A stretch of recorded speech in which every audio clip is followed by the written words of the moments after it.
জানুয়ারি মাস স্কুলগুলোতে পড়াশোনা নেই বললেই চলে। নতুন বই হাতে পাওয়ার আনন্দ, তার সাথে থাকে খেলাধুলা।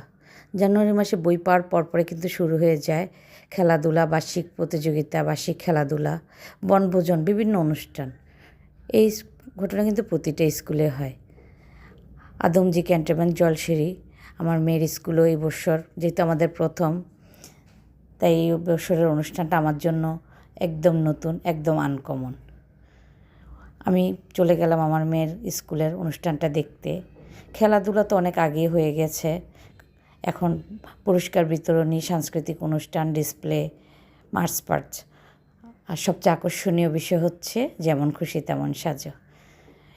এন্ট্রিতেই গেটটাকে এত সুন্দর করে সাজিয়েছে লাল, নীল, সবুজ, সাদা বেলুন দিয়ে। ঢুকতেই কিন্তু আকর্ষণটা বেড়ে গেল বার্ষিক ক্রীড়া প্রতিযোগিতায়। ভিতরে কী হতে চলেছে, সবাই একে একে সময় মতো ঢুকে যাচ্ছে।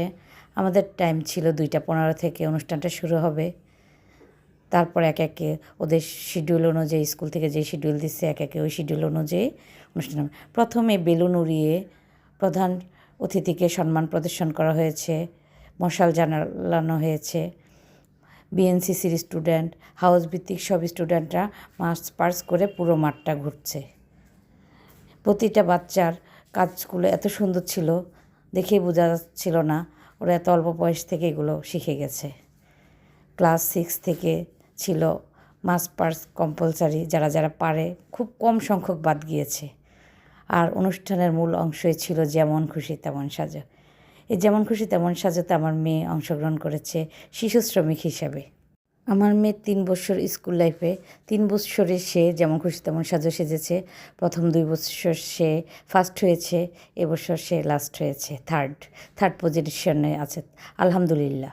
আমি তো প্রথমে ভেবেছিলাম ওকে কিছু দেওয়াবো না, যেহেতু আমি নতুন স্কুলে ভর্তি করেছিলাম, স্কুলের সম্পর্কে আমার ধারণাটা কম ছিল। তারপরও সাহস করে দিয়ে ফেলেছি। অনেক সুন্দর, প্রতিটা বাচ্চাকে লাইন ধরে দাঁড়িয়ে করিয়েছিল প্রথমে, তারপরে একে একে সবাই পুরো মাঠ ঘুরে, দর্শক, প্রধান অতিথি সবাইকে ঘুরে ঘুরে দেখাচ্ছে তাদের কাজগুলো, তারা কে কী সেজেছে, কেন সেজেছে।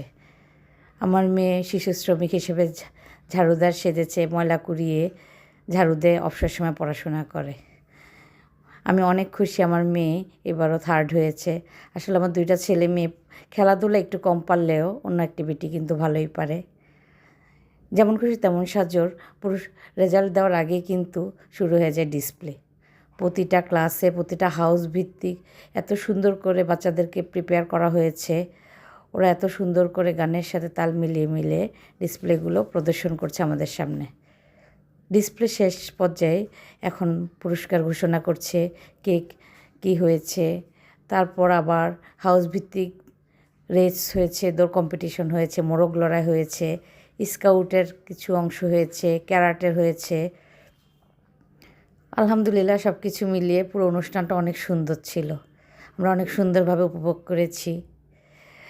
এর ভিতরে গার্জিয়ানদেরও খেলাধুলো হয়েছে, পুরুষ গার্জিয়ান, মহিলা গার্জিয়ান সবারই খেলাধুলো হয়েছে। অনেক উত্তেজনার সাথে সবাই অনুষ্ঠানটাকে উপভোগ করছিল। আমরা তো ডিসপ্লেগুলো ভালো করে উপভোগ করছিলাম। আসলে ভিডিওতে তো সব কিছু আনা যায় না, তারপর যেতটুকু পেরেছি একটু একটু আপনাদের সাথে শেয়ার করেছি। সব শেষে হচ্ছে পুরস্কার বিতরণের পালা। যেহেতু ওদের নিয়ম নেই ভিডিও করার, তারপর আমরা দূর থেকে একটু ছবি, একটু ভিডিও করে নিলাম। আমার মেয়ে পুরস্কার নেওয়ার সময় আসলে ভিডিওই করা হয়নি।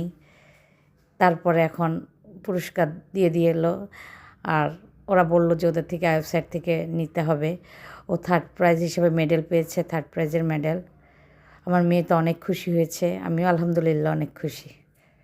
5:30টার দিকে অনুষ্ঠানটা শেষ হয় এবং একে একে সবাই সবার বাসায় ফিরে যায়। ছোট্ট একটু যে লাল জামা পরা ওই মেয়েটি আমার ফাঁকে দিয়ে একটু ভিডিও করা গিয়েছে। ধন্যবাদ স্কুল কর্তৃপক্ষকে এবং যারা এতক্ষণ ধরে আমার ভিডিওটা দেখেছেন তাদেরকে সবাইকে অসংখ্য ধন্যবাদ। সবাই ভালো থাকবেন, সুস্থ থাকবেন। আল্লাহ হাফেজ। আর আমার ভিডিওটা ভালো লাগলে লাইক, কমেন্ট, শেয়ার করবেন।